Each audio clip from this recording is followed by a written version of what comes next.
We have time now for perspective. He spent more than 2 decades documenting the realities of war, including years working alongside U.S. soldiers in Iraq and Afghanistan. But Peter van Agtmael's work goes beyond the battlefield. He's equally interested in how those wars echo back home. And that's the focus of his photo book, Look at the U.S., A Diary of War and Home. By pairing images of conflict with jarring snapshots of everyday American life in post-9/11 era, he draws a stark connection between distant conflicts and their lasting impact on life in the United States. And he's here to talk to us all about that. Peter, welcome to the program. Thank you so much for joining us. Thank you for having me. Well, let's say that you have a complex relationship with war, someone that has spent so much time working alongside conflicts. Tell us why you decided to go into this line of work. I started this work more than 20 years ago now. When I was in university, the September 11th attacks happened in the United States, followed by the war in Iraq. And these were really, in many ways, the formative moments of my generation. They were events that changed history. I was already interested at that time in photography and history and conflict. And it seemed, in a sense, natural that these formative events in my life path would kind of have a point of intersection. And I didn't realize, of course, at the time that this would preoccupy decades of my life, but the clarity to begin was there. Well, a lot of war photography really zeroes in on violence. Your work feels different. Talk to us about what you're trying to capture. What's your approach? When I started in Iraq, I started within the traditions of war photography in a lot of ways, looking at war in its most brutal incarnation, and that is violence against individuals. But because I spent so much time doing this work, I began to realize over time how close war was to something a little more complex, which really is the spirit of the human soul. War was not an abomination or an anomaly. It was this troubled and pure extension of our very humanity. And I wanted to capture that tension in my photography, that closeness to us, living in so-called and seemingly civilized society. Well, let's look in at your images now. I want to bring up 3 of them. One of them, the house raid in Mosul, as you can see there, from your book, Look at the U.S. It's particularly striking. Tell us about what's going on in this image. This was a moment, this was in 2006, and these house raids, these night raids were taking place on a daily basis with the unit I was with, the unit of American soldiers I was embedded with in Mosul. And this was, to give some context, right around the time that the Iraqi civil war was beginning. And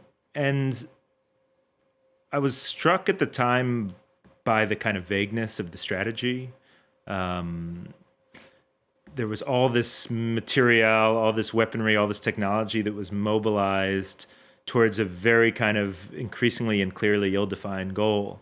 This was a moment where I was driving around with some soldiers around town. They saw some men that they deemed suspicious for reasons that weren't quite clear, so they stormed into the home and began ransacking it, looking for weapons, and separated the children of the family to question them about what was happening in the home, to see if they could get kind of a more honest answer from children about the adult activities. And it was in this sort of moment between interrogations and between kind of ransacking the home that I took this picture, which like all the pictures I've taken that I hope last, stand as kind of symbols not only of this war, but the nature of war in general. It's really striking, just the contrasting views that you have, even with the colors as well. The contrast is it really comes out at you. Another photo I wanted us to really look at was one of Bobby Heinlein, because you worked directly with soldiers while you were following the wars in Iraq and Afghanistan. Let's talk about this image. What's going on here? Sure. Yeah, Bobby. Just to give some context for this picture of Bobby Heinlein, who's burned over 40% of his body when a roadside bomb hit his Humvee in Iraq and killed everyone else in it.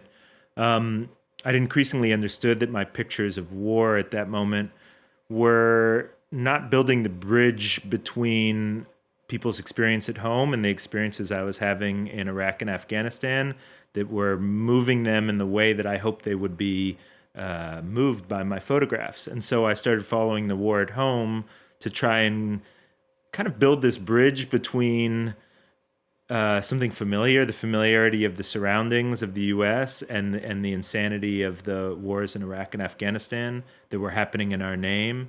And so in certain cases, I followed soldiers home from Iraq and Afghanistan. And in the case of Bobby Henline, I found him at the time on Instagram because he was doing stand-up comedy. He'd been so badly disfigured by his burns that he was feeling alienated and frustrated and depressed by the stares of strangers as he moved through the world. And he found humor was an icebreaker. And that was, to me, a really intriguing story, that tension between kind of humor and violence and alienation and trying to find acceptance and rebuilding one's life. And it was a whole photo essay. This particular picture of him floating in the water was kind of a collaborative image of sorts. He'd had this dream when he was in a coma, or this vision when he was in a coma, of floating on an iceberg, and we wanted to kind of recapture the feeling of that mystical coma, fever-ridden experience in this image. We've only got time for one last question, so I do want us to focus on one last image, the image of a man that was blinded by an exploding shell. Very striking indeed. Talk to us about this one. This is Adnan Yunus. He was 53 years old at the time. This was during the Battle of Mosul in 2017. And he had just, this was at a hospital, and he just received confirmation that he was permanently blinded in both eyes from shrapnel wounds. And as he was leaving the hospital, he sat in the dark with his son, who'd escorted him, and was, as you can see in his fingers, he was sort of scratching at his beard, hunched over, and it was at that moment that I took a picture. I wanted to be with. This shows a small cross-section of the many pictures in the book that deal with war and home, and it's coming from the perspective of an American looking at America at war, but through it, I feel I was very attuned to the civilian cost of these conflicts, the violence done in our name, violence, of course, that continues today. It's always important to see for what good that does. That's the big question. Peter, thank you so much for joining us on the program and breaking down those images for us. Peter will be breaking down that book further, a look at the U.S., A Diary of Home and War, with a presentation at the American Library here in Paris on Wednesday, May 6th at 7:30. So if you're around, do join him there. Peter, thank you once again. Thank you so much for having me.